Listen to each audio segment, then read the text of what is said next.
答案咧就有好多個答案，但係其實答案咧係得一個答案嘅啫。咁我都希望同各位咧分享我自己個人嘅感受。好簡單，我用兩個英文字代表教育咧，我叫做 future business。乜嘢叫做教育咧？係學生嘅將來，學生嘅 future。如果我哋能夠令到學生有 future， 我哋嘅工作有 achievement。如果我哋令到學生冇成就嘅，我哋嘅係浪費緊我哋嘅時間。所以好簡單，好簡單，就係每一個教育人最後嘅目的就係學生嘅 future。嗱，呢個咧就係我哋做教育人咧一個 achievement 要達到嘅目的。中間當然有個教學嘅過程啊，種種。咁唔阻各位咁多機會咧，就係點解我對 IELTS 突然間我會咁重視咧？係因為我大約幾個月以前咧，同科大一個副校長喺度傾偈。當時佢講嘅説話咧，我印象好深。佢話澳門平均嘅學生，尤其是係 spoken English， 佢話程度比香港嚟講咧最少低2班。我當時條氣唔順，點解？真係我唔信。嗱，呢個係佢講好。就算有咁嘅現象，我哋身為一個教育人，係咪要盡我哋嘅能力改變呢個現象先？如果我哋唔改變，我哋愧為教育人。咁所以因此咁咧，我覺得我哋應該盡我哋嘅能力咧，同各位嘅老師啊，同各位行業嘅人咧係分享。只有分享咧，先有進步；只有分享咧，大家先可以教得好；只有熱情咧，先可以帶嚟成果。咁所以咧，我哋係舉行咗幾次唔同嘅論壇嘅。咁我哋咧取經咧就係取自，因為香港有3大嘅補習學校，一間係英皇教育，一間係現代，一間咧就係津理。咁佢哋咧訓練先生咧係有佢嗰套嘅，即係好實際嘅訓練嘅。咁今日我哋嘅主要嘅講者 Sharon 咧係出身於英皇教育，咁佢本身咧好勁嘅，因為我都要學其實我學 IELTS 咧，我都係跟佢學嘅。我同你講，我未達標之前咧 IELTS 我真係唔清楚嘅，但係佢有一次 presentation 我覺得好好嘅。佢本身咧就係 IELTS 咧係各方面都攞足9分，我第一次做到一個咁嘅人嘅咁。好，咁啊第二咧，佢嘅 presentation 咧我覺得真係可以幫得到先生同學生，但係佢唔係話權威，佢應該要同我哋隨機，因為各有長短。呢個咧係咁樣樣。咁所以咧，我哋希望點樣樣咧？第一，如果要學生有將來，佢考出嚟個 IELTS 嗰個 award 咧，嗰個分數咧，一定要有6點幾啊，仲有7啊，7佢嚟到 Cambridge 先，係咪啊？點解我哋做先生唔令佢考高分啲咧？揸到呢一個，將來佢就算嗰個有效期過咗啊，我請人嗰陣時原來你攞到 IELTS 7嘅，我請你都一定係優先考慮，仲高薪啲添。好啦，既然我哋有機會改變佢哋將來聘請、將來嘅升學，點解我哋唔可以兩方面配合咧？先生教得咁好啦，再經Sharon 教翻佢考試嘅 skills， 咁係咪令到個學生有更加好嘅將來？呢個係一個配合。第二咧就大家互補啦，好多好先生教好多好嘅。Sharon 有佢嘅長處，大家互補咧，就希望學生咧係有個好嘅前途。我希望大家盡力之後咧，幾年之後咧，我哋唔會話啲英文程度低過香港2級 no way， 呢個係靠大家嘅努力，而係我哋自己嘅處理。咁所以咧，我哋請求各位先生幫手咧。如果你覺得 Sharon 係合格嘅，你覺得佢個 skills 可以教到學生嘅，我哋係有少少嘅章程俾你哋咧，希望你哋向學生推薦。咁第二咧就係希望喺今日嗰度咧，大家交換呢個教書嗰個心得啊，大家取經，大家一齊成功。喺呢度多謝各位參加，多謝晒。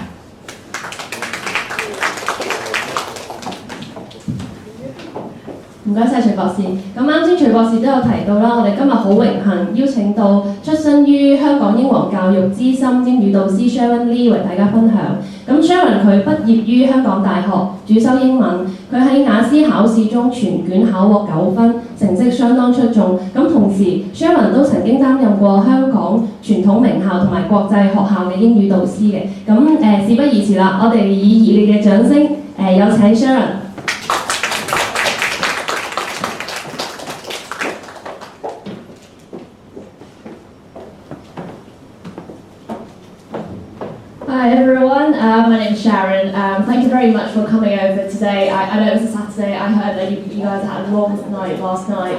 You had a meeting or something, so I really appreciate that you guys are coming in today. So today our topic is understanding IELTS and preparing for our students. So I guess normally what we do in school is that we prepare our students for a certain kind of exams, or we prepare our students for a certain type of tasks or the future society. But today I want to focus particularly on how we can prepare for them, so as in what we can do as teachers to help them. So a very warm welcome. So the contents for today is actually divided into 5 parts. Well, the first part, first of all, I think we would like to get a better idea on what exactly IELTS is, and then following by 3 parts that's related to the actual teaching, beginning with pre-teaching, while teaching, as well as post-teaching. And afterwards, I'd like to talk a little bit about CPD, continuing professional development, and there's also a Q&A section. And I'd really appreciate it if you guys could help me fill in the question there towards the end as well. Okay, so to begin with, what is IELTS? How much do we know about the exam, IELTS exam or the test? Anybody? Not really? I guess it's not particularly, it's not really a school thing at the moment, but it's becoming a lot more popular, so I'm going to talk more about it. So as teachers, we always want to get our students thinking. And my way, one of the ways that I use to get my students thinking is to use the 5 W's and 1 H. I'm sure as English teachers we are very familiar with it, particularly when it comes to doing writing tasks. We want them to think. So the 5 W's, what, why, who, when, where, and the 1 H is how. Okay, so before we actually dive in to what exactly IELTS is, I've got one question. What? And the question is, what is our role as teachers? So I'm going to give you guys 30 seconds to talk about it amongst ourselves. What is our role as teachers? Okay, so over to you guys, and I'm going to pick some of you to help me answer this question. You can discuss. You're allowed to talk. Is that in regards to IELTS or just in regards to our role as teachers? Just in regards to our role in general as teachers. Make friends. If you've got friends around you, that's great. If you don't, make friends.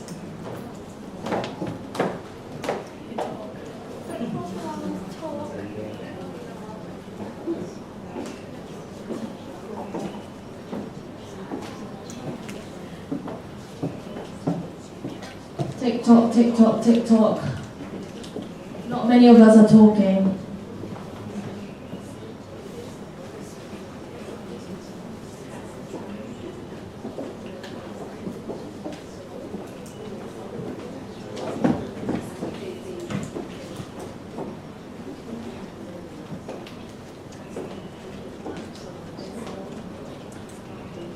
Okay, time's up. So I'm going to pick some of you to give me an idea of what we think it is, our role as teachers. So maybe over to you. Could you also introduce yourself, like tell us your name before you talk about your ideas? It's you. What do you think our role as teacher is? Sorry?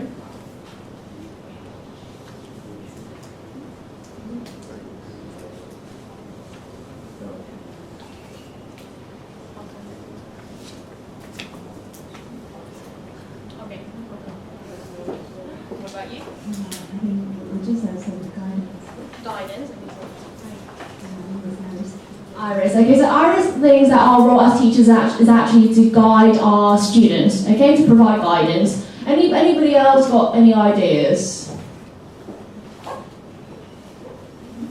My name is Amy. I think a teacher should be a facilitator. Yeah. Very well, thank you. Okay, so Amy thinks we should be a facilitator. My name is Sue, and I think our role is to help students to learn independently.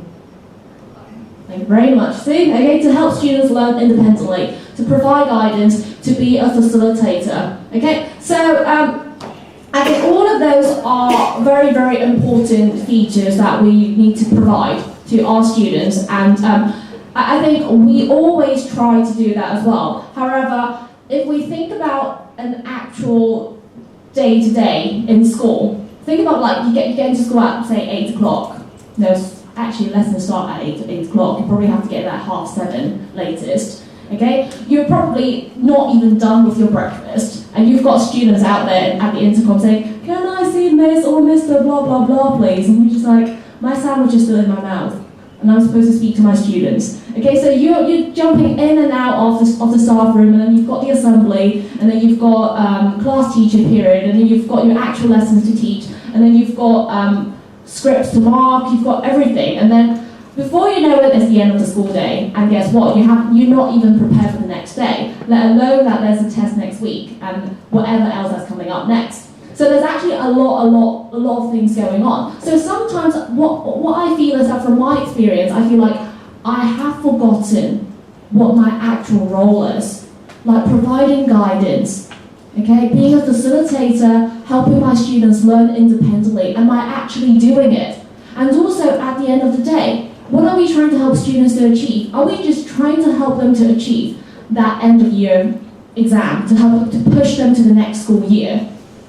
Is that what we're aiming for?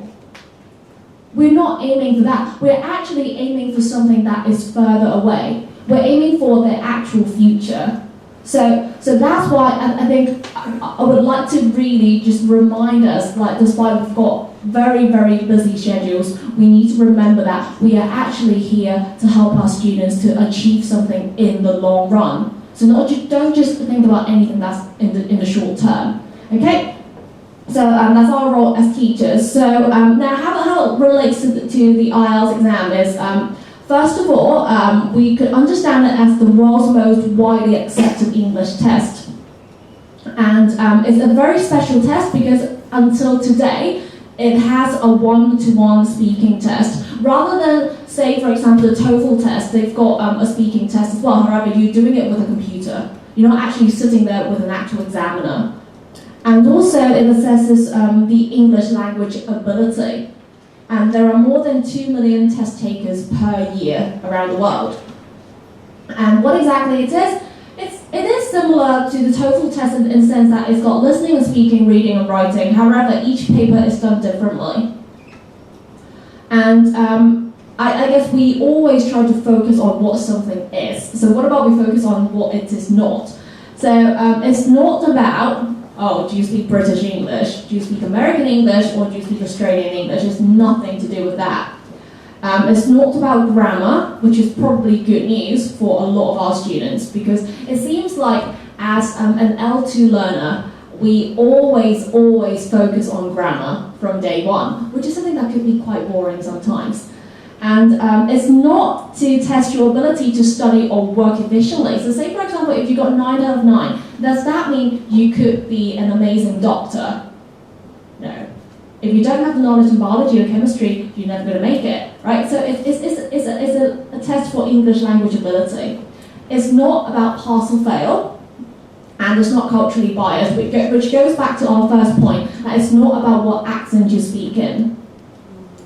And also, good news to many of us, well, probably doesn't really affect our students because they are all about computers. But I guess like for me, for example, I really like the fact that it's still paper-based until today. It's not about typing or anything. So because I've heard from previous students how they've taken the TOEFL test, it's computer-based, and half the test was gone when they received the actual result slip. So I think paper-based has its advantage as well. So why are we taking the IELTS test? Now that has to do with end of year exams. How many times does it happen? End of year exams. How often does it happen? Don't want to think about it. Setting exam papers. I tell you what, when I was teaching in a school in Hong Kong, I swear I was on the verge of crying because I was setting an exam paper. And I was like sitting there at my desk for about a week. I was just like, you know what? I would rather do 100 English exams than setting one English exam paper, because setting an exam paper is just so hard, right? So that's us teachers. We have to do it every year. So how many times do you have to do it yourself? End of year exams. How often does it happen? Well, if it's at the end of the year, it's once. It's once, right? That's right. Okay, so it only happens once. Okay, and it's at the end of the year, or perhaps some school, they do perhaps an end of term assessment as well. So what we're looking at is probably 3 to 4 times a year maximum. But we're looking at the final score towards the end of the school year, probably in May or June. So that score is going to determine whether or not you're going to be able to be promoted to the next school year, whether or not you're going to be promoted to the courses that you want to do. Whereas the IELTS test, it actually happens 12 times a year, once a month. In actual fact, what happens is that your students, well, we know that there are always students in class who are very smart, very bright. They answer all the questions spot on in class. All the homework, really, really good, A-grade students. But for some reason, they might walk into an exam, walk into a test, and turns out when you get the results, they're just like, no, it's not, you actually have to double check the scores, or you have to double check the names. It's just like, it's not really what my student is like. It doesn't really reflect their ability. So what I'm trying to say here is that with end of year exams, a lot of the time students actually get stressed about it. They get a lot of pressure.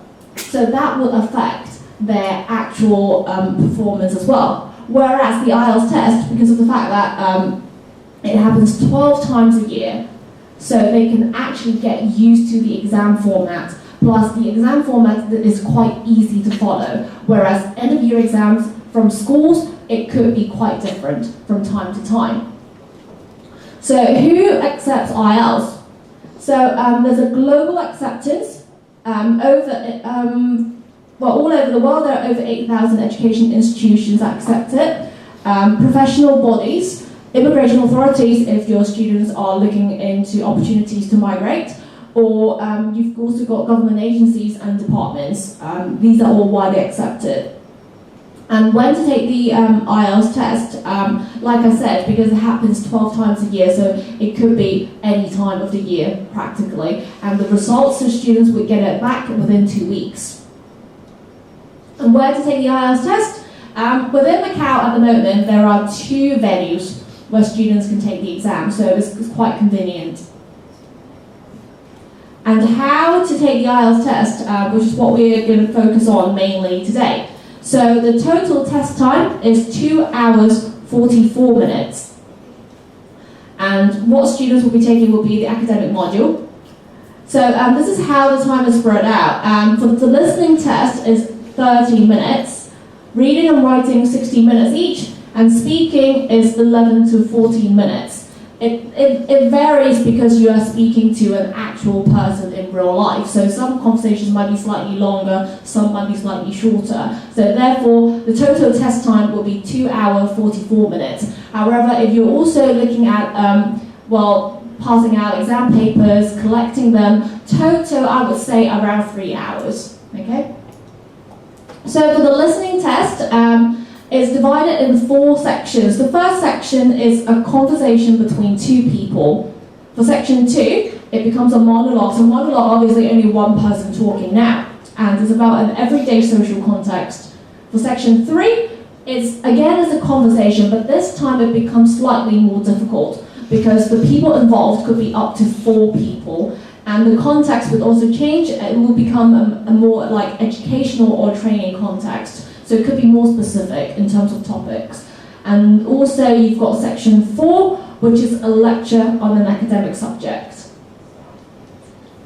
For speaking, you've got 3 parts. The first part will be an introduction and an interview between the examiner and the candidate. For part 2 is a very, very important part. It only lasts for 3 to 4 minutes. In actual fact, it's the shortest, but it's actually the point where students could show off their English ability, because it's the opportunity for them to speak for up to 2 minutes on their own on a given topic, and they're actually given time to prepare for it. And for part 3, there's a 2-way discussion of a more abstract nature, and the key point here is that it's related to part 2. Therefore, if students do well in part 2, they will also do well in part 3. Now here is the IELTS 9-band scale. Well, let's start from the bottom. So say for example, if you got a results slip that said 0, basically you did not attend the test. You didn't even walk in. Okay? If you got 1, it says non-user. What do we mean by non-user? You probably walked in, you wrote your name down, but you wrote down something that is not quite English. Okay? So let's move on to talk to look at perhaps 5, somewhere in the middle. So band scale 5 is what we call a modest user. So it's not quite up to scratch, to the point that it allows you to apply to different universities. So generally speaking, we are looking at 6, a band scale 6, for students to apply to overseas university. Okay, and also, say for example, universities in Hong Kong as well, we're looking at 6 or 6.5. If you're looking at Oxford or Cambridge, some elite universities, you're looking at perhaps 7 or 7.5. So really, they are not looking at 9 out of 9. They're looking at something that is very reasonable. And let me give you an example. Hong Kong actually uses the IELTS test as an exit test for university graduates, and for students from the University of Hong Kong and the Chinese University, on average, we attain a score of around 7 to 7.5 for some students. Okay, so really not looking at 9 out of 9. So, how to better equip ourselves as teachers? So we're looking at how to help our students. So pre-teaching, what do you do prior to teaching? Okay, I would like you guys to discuss and share. I know sometimes we get really busy in school. We don't actually think about pre-teaching. What you do is just, you pick up a book and you run into the classroom, you're like, I'm teaching now. Okay, but what can we actually do for pre-teaching? Okay, so let's talk about, I'll give you guys about 20 seconds to discuss about it.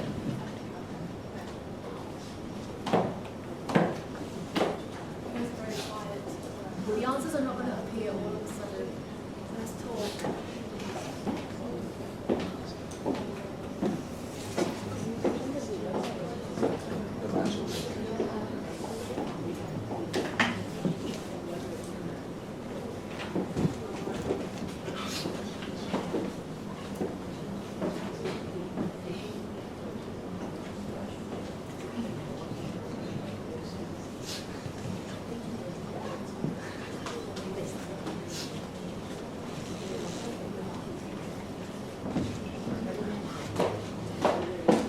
Any ideas? What do we do prior to teaching?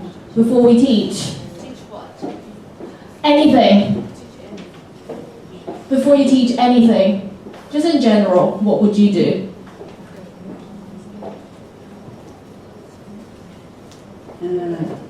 Before I teach, I will look at what I'm going to teach. I will make myself familiar with what I'm going to teach. I think. Good, thank you. And Margarita. Okay, so Margarita says what she would do is she would spend time to look at what she needs to teach, to do some preparation. So very important, because we need to know what we are teaching before we can actually walk into the classroom to do it. Okay, let me ask one more person.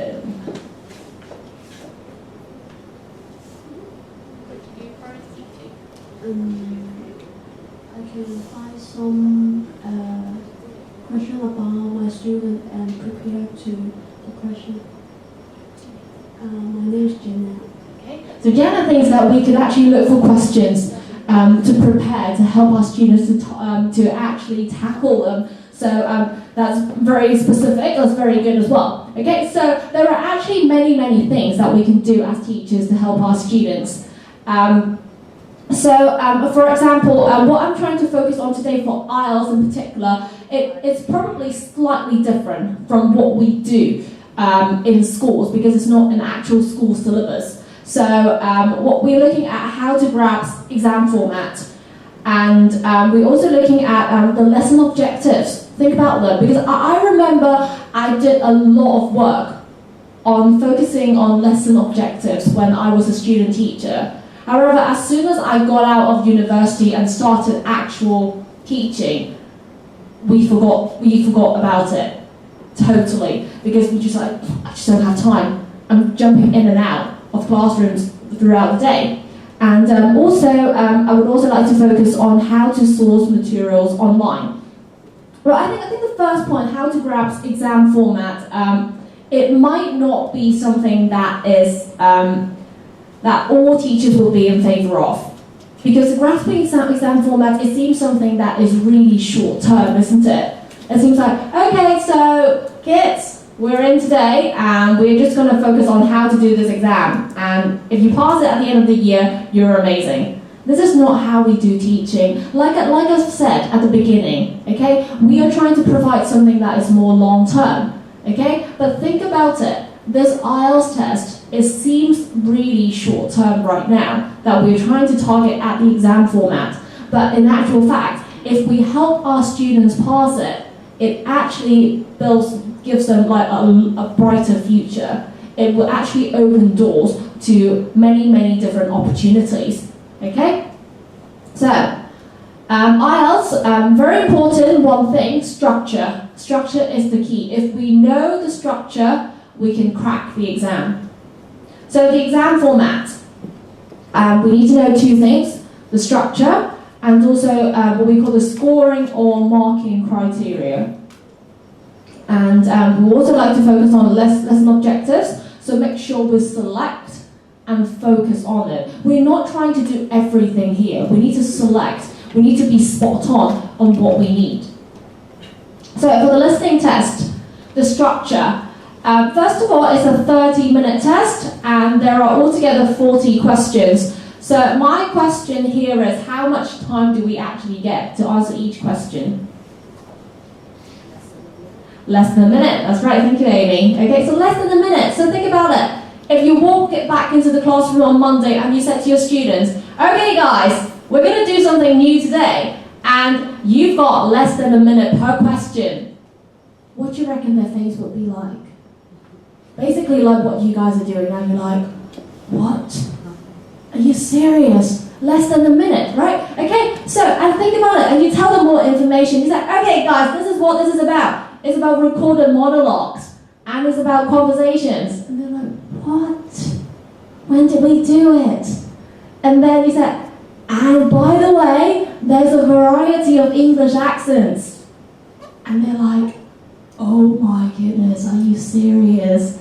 Okay, as if having monologues and conversations are not bad enough, you're telling me there are different accents. Now, by telling you that there are different accents, it's quite a special test because usually other English listening tests, there would be what we call more standardized accents, like you would either have the British or the American accent. Whereas with the IELTS test, because like I said before, it's not a culturally biased test, they actually put in more than just the British and the American accents. They put in Australian accents, they put in, I mean, I've even heard Singaporean accents in there.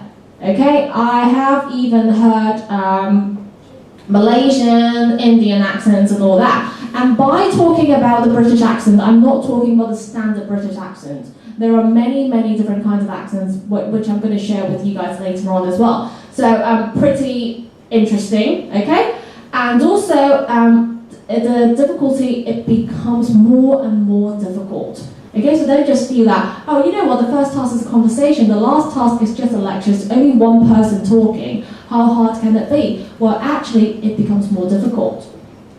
So scoring, 1 mark per question. And there's one thing we must remind our students that there is no penalty for wrong answers, which means if they are unsure, yes, write something down. Don't just leave a blank, okay? And also, because it's not culturally biased, you can have your spellings in either British or American style. And the question types. I think that there's also one thing that makes the IELTS test tricky, because in school, sometimes we don't get, we are our own resources, basically. There is only so much that one person could do, or there is only so much that one English department could do together as a team.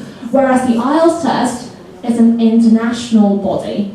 So they can have all of these questions, all different kinds of questions within one test. We're looking at multiple choice, we're looking at short answer questions, okay? Sentence completion, classification and matching all in one paper. Whereas when we are in school, when we are actually we're trying to make a listening test, put together a listening test, you're not going to put all of those together. This is going to drive us insane as teachers. So, well, without being intentionally, sometimes we will actually like just focus on most probably multiple choice or short answer questions, and then we forget about the rest of them. So that's why when students pick up an IELTS paper, they might feel that I'm not sure how it works. Okay, so that's one thing to focus on.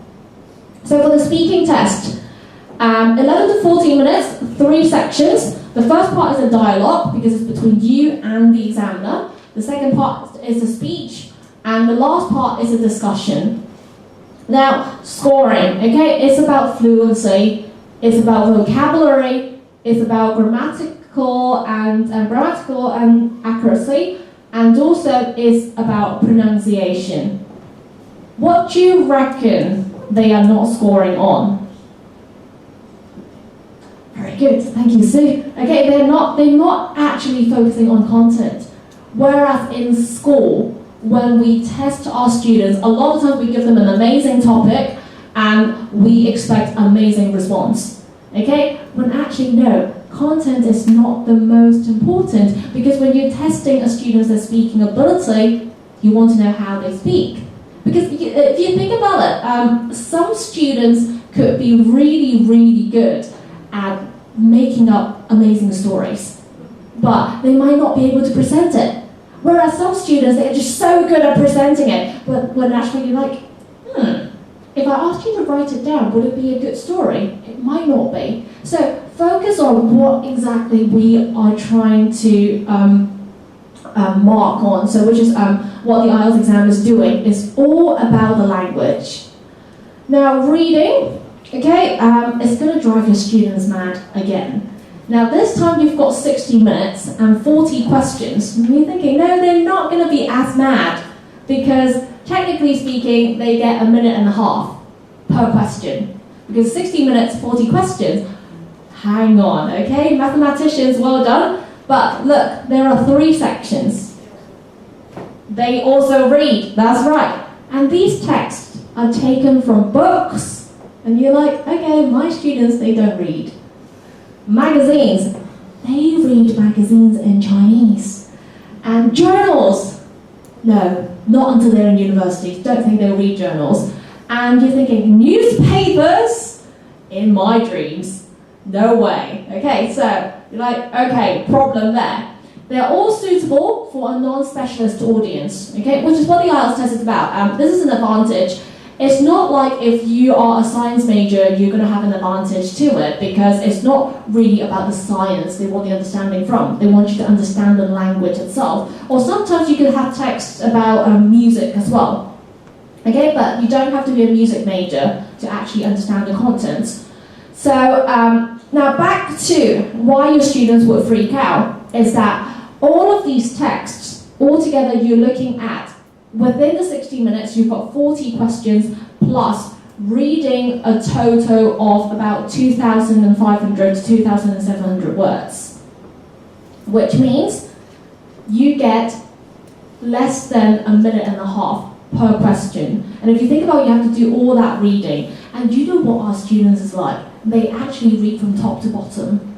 So they actually look for the actual answer. They expect them to be exactly the same, to be worded exactly the same as in the passage, which means they'll be reading back and forth more than once or twice. And therefore, roughly speaking, I'm telling my students that actually they get less than half a minute per question, much like the listening test. Now, scoring again is 1 mark per question and no penalty for wrong answers. So in particular, students must remember this for the reading test, because a lot of them, for the first time they actually do the IELTS paper, they cannot complete it. So they need to know that they need to guess the answers. And once they've scanned through, for example, a passage, they can do that. And question types again, there are multiple choice, short answer questions, completion, identification, classification, and matching. Many different types. But good news is that they don't have questions that said, answer these questions in complete sentences. I remember hating them when I was a kid. Whenever I see those, I'm like, oh no, I don't like my teacher. But then when I've got a piece of homework that says, answer these questions in short answers, I'm like, yay, it's all about yes or no. So students will actually love them. Okay, well, most of them, the IELTS test is really, it's quite funny. They actually limit the answers to up to 3 words. Maximum. So writing gets a lot more complicated. I tell you what, there's also one issue is that the test begins with the listening test. So you normally walk in, it starts at 9 o'clock in the morning, so that your students know they will probably be not quite awake. As a lot of research now says, teenagers, they shouldn't start school till about 10 o'clock. But the world is not going to change, not anytime soon. So the test begins at 9 o'clock. They spend half an hour doing the listening test, and they spend an hour doing the reading test. By the time they finish the reading test, they're just like, you know what, my brain is all bananas. I can't think anymore. Followed by the very last bit of the exam, they have a writing test. Now the writing test is actually divided into 2 tasks, 60 minutes altogether. For task 1, it doesn't say on the paper, but this is what, from experience, I would recommend this. Students should spend 20 minutes on task 1, because task 1 is shorter. It's only 150 words, and it's based on material found in a chart, a table, a graph, or a diagram, which is something we're going to talk about later on. There's an example in your notes. And for task 2, we recommend students to spend 40 minutes on it because it's longer. You have to write an essay of 250 words in response to a statement or a question. So task 2 students would probably be more familiar with. It's more about discussions, more about arguments. Whereas task 1 is a lot of times where they look at it and they think, oops, I'm not sure. So scoring, again, British and American spellings. For task 1, we are looking at task achievement. For task 2, we are looking at task response. How well do students respond to the topic? And we're looking at grammatical range and accuracy. And the last part is very, very important. I think it happens to a lot of students now, and is that coherence and cohesion. Imagine they've been working on a test for the past 2 hours, 30 minutes. Really, you're talking about coherence and cohesion. It's like, no, there is nothing in my brain. I just want to get out and have lunch. And by the way, they won't have time to use the toilet. So poor thing, they'll be sitting in there, they'll be like, I want to go out, I need to loo, and I need food. And they can't decide about anything. So, what happens is a lot of times, particularly with task 2, it's argumentative or it's a discussion. You started off at the beginning saying, I agree with blah, blah, blah. Towards the end, you actually don't realise what you've written in between. You might be disagreeing with your own self. So this is what we have to remind our students of. So this is a sample writing task, and you guys have it in your notes as well. So a typical question like this is a line graph, and below it gives information about the number of visitors to 3 London museums between June and September 2013. Summarize the information by selecting and reporting the main features and make comparisons where relevant, and write at least 150 words. Technically speaking, your students, this is how they read. They start off thinking, it's a line graph. They look at it, they panic. And then they're looking at visitors, London museums, they ignore the rest of it. And then they jump into the second bit, they're like, okay, summarize the information. And then they look at the graph again. How much have we got on the graph? What's the first thing that you see? You're like, 3 lines? I see 3 lines. What am I supposed to summarize from it? Okay? And they look at the next bit, selecting and reporting the main features, and they're like, main features, and this is what they're going to do next. The yellow line went up, and then it went down, and then it went up again. And then they look at it, they're like, okay, and make comparisons where relevant. However, the blue line went down, went up, and up again. And they're like, yay, I've done it, I've completed it. And they would do something like this. They're like, the red line went down all the way and went up. And they think, Miss or Sir, I've completed everything. I've summarized, I've selected, and I've reported. All 3 lines I've talked about. How many lines did I write just now if I actually wrote it down? Probably, that's right, it's like 2-3 words. Probably finish it within like 20 words. Okay, so this is something we really need to help our students on. They need to know what summarizing means. How do we select and make use of everything on the graph? For example here, the title, the topic, what the graph is about. Get them to think about the 5 W's and 1 H. This is what they always forget. Okay? And so I think it's very important for task 1. Once they get through it, it's actually really easy. Otherwise, I've seen a lot of candidates, they would sit in the exam hall and spend probably 30 minutes not writing anything for task 1, when it could actually be done in 20 minutes. And we also have to help them and look and say, look, we are writing 150 words. Is it likely that we are just writing 1 paragraph? Because some students would think, I've only got 1 graph. Of course, I'm going to do 1 big paragraph and that's it. No, it's not. We also have to remind them that if we don't go up to 150 words, the task, we failed it straight away. Okay, so that's task 1, very, very important. So, suggested lesson objectives there, macro management so far, knowing the question and actually tackle it that way. And also previewing and skimming, that works really well for the reading paper. There is no way we're going to read word for word. And also, much like macro management, question-oriented answering techniques. Students must learn that. And time management, I think, is something that would be useful in the long run. That especially teenagers nowadays, they don't really know what time management is. They are just everywhere, basically. So they need to know what they could do, how they could divide the time. Okay?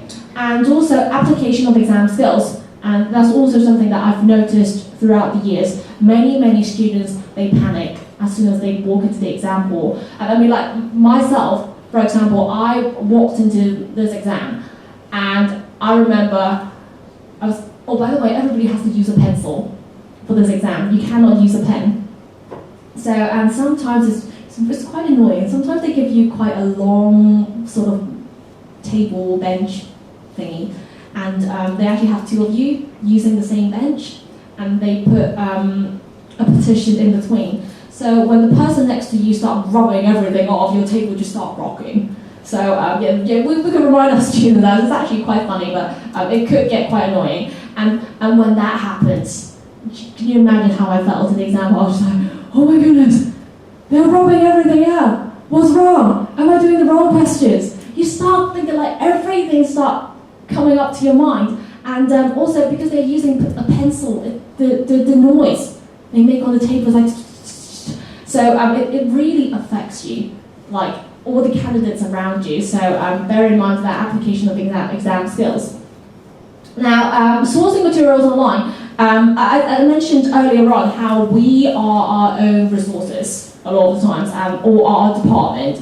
But a lot of the times we need to start using the internet nowadays as well, because this is where our students go. So we go to the internet as well. And there's actually a large bank of resources, and there are some criteria I personally look at, I would like to share with you guys today. I think we have come to a generation that is quite different. I remember when I was a kid, it's not so student focused. It's more about what we really need to know. And if we need to know that, our teachers will teach that, will facilitate that, and we learn it. Whereas nowadays, we still do the same as teachers, but at the same time, we need to focus on what our students like. So very student focused. First of all, the level. Is this suitable for my students? Okay, because sometimes I use videos a lot in my lessons, but I would feel that the same video isn't going to work for all my classes, because some classes, they could be more like visual learners. Okay, some classes there are more audio learners, so we have to bear in mind that. Or some students actually, they work best when they copy everything down. I don't know if you guys have heard about it, but I read quite an interesting research. They said that actually one of the best ways to get students to learn is to actually get them to copy things down. And apparently, if you copy the same piece of material down once, it actually works 7 times better than just reading it. Which is something that I feel like it's quite sad that we don't do in schools anymore, because it's all computerized. They don't need to write anymore. So I find it quite useful still. So I make my students write quite a lot. Is the topic engaging? That's one thing that's very important. I think this is what has really changed. Okay, for example, now I remember when I was in university, it was MSN. We used MSN. Do you guys use MSN? And now you're like, where is MSN? It's gone. Or when I was in secondary school, it was ICQ. And now I'm just like, I can't even remember my password for ICQ. It's just all gone. So can you imagine this? If we actually now think about, let's talk about pen pals, having a pen friend, students would be like, Miss, I haven't written a letter in my life. That's the kind of response I got. So it doesn't work that way with them anymore. They don't show interest. Whereas if you start talking, you know what, Facebook, this is what I read the other day on Facebook. Somebody shared this on Facebook, and you actually crop that piece of article down. They're like, oh yeah, Miss, I've seen it, it's on blah blah blah. It gets them talking straight away. So topic is very important. Engage our students. And is it beneficial to students' learning? That's one thing I want to look at. Beneficial in the sense that, of course, if time allows, okay, we can actually give them many more different things. Whereas I also understand that within a school setting, a school scenario, there are many things to do. There's a syllabus to follow up on, so we need to focus on that. For example, long-term versus short-term. Like I said earlier on, for the IELTS exam, it seems like we're trying to focus on the exam format and it seems quite short-term. But actually, the end product of scoring well on an IELTS exam, it actually provides a long-term benefit. And in the end, is time constraint an issue that will actually affect a lot of our decisions as teachers. So what I'm trying to say here is that don't overwork ourselves either. When we overwork ourselves, we don't actually perform as well in front of our students. So, sample writing task number 2. So, very common, the questions are this long. And this is only part of it, and it's also in your notes. Children who are brought up in families that do not have large amounts of money are better prepared to deal with the problems of adult life than children brought up by wealthy parents. There is no comma in between, there's only one full stop in the end.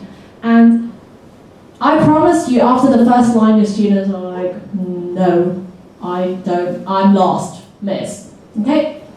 And the question doesn't end there. To what extent do you agree or disagree with this opinion? And then you see a sparkle in their eyes. They're like, ooh, it's an opinion essay, agree or disagree? And so they will start thinking things like this. Okay, am I going to agree or disagree and make my life easier? That's what they would do. And they look at the next bit.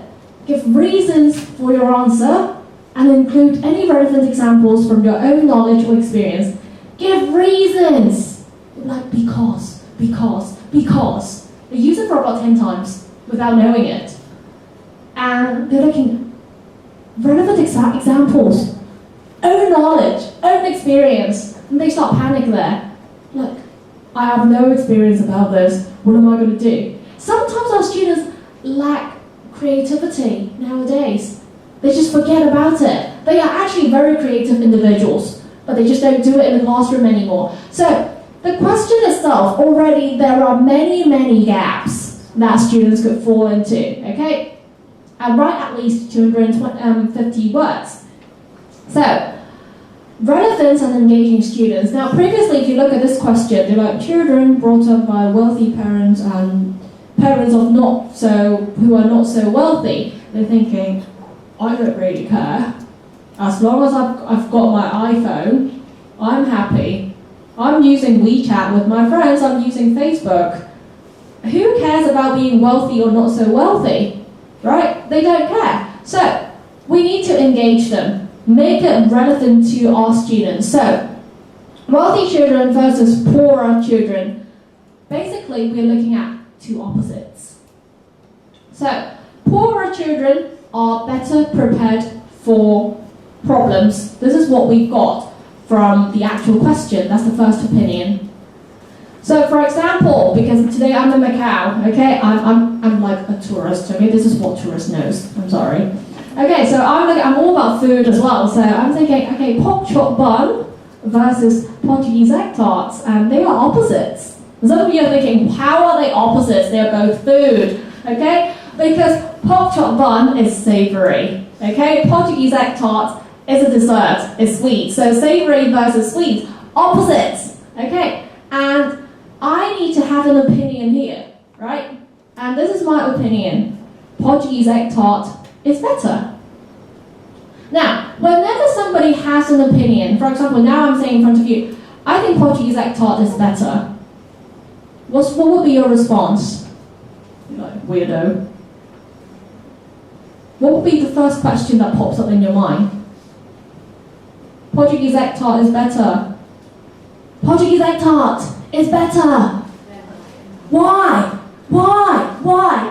And what am I going to say next? What do I have to say? Because. You have to say because. So basically, you're basically asking the same question. Sorry, it doesn't really show up. It says, to what extent do you agree or disagree?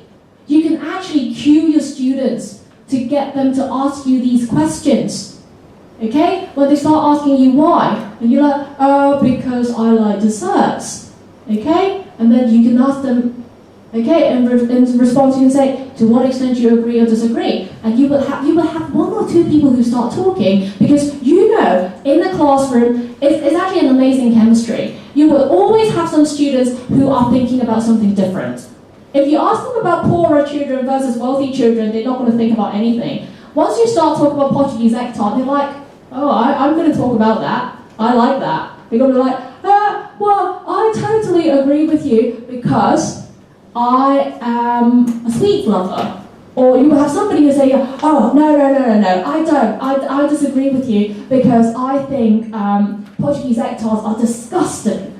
It's too sweet. Okay, so you will have actually a classroom of people started talking, which would be a good atmosphere to help us carry on. Now, once they've started doing that, what we can do is that we can help them to put this back to the actual question, and now we can actually go back and say, so wealthy children, poorer children are better prepared for problems. And you can ask, and some students might say, why? And you can help them there. You can say, for example, because they need to be more practical with what they do. Okay? And you can actually ask them to what extent you agree or disagree. So rather than diving into a question straight away, handing it out like line paper after line paper and say, right.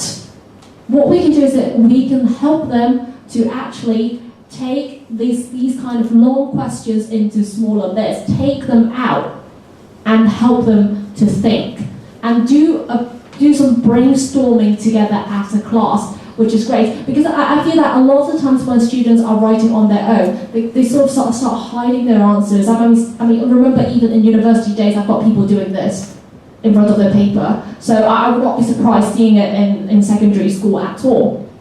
Okay, so also about sourcing materials online, I've got some useful links here that we can use. I mean, basically, to be fair, these are some of the ones that I've used myself, and the bank is actually massive. What we can do is we can actually go to Google and type in IELTS, and there's everything you can select from, even from the images as well. Okay, so do we need a break, or are we okay to carry on? We're okay to carry on? Saturday is a good day. It's good weather today. Okay? So, now, we've talked about pre-teaching. Now, let's talk about while teaching. So, while we are teaching, challenges, what was it, and how did you fix it? So, I'm going to give you guys 5 minutes to think about the challenges that you faced and how you fixed it. And at the same time, I think I've been talking for almost an hour, so feel free if you need a little toilet break, so we'll come back and talk about it in 5 minutes. Okay, thank you.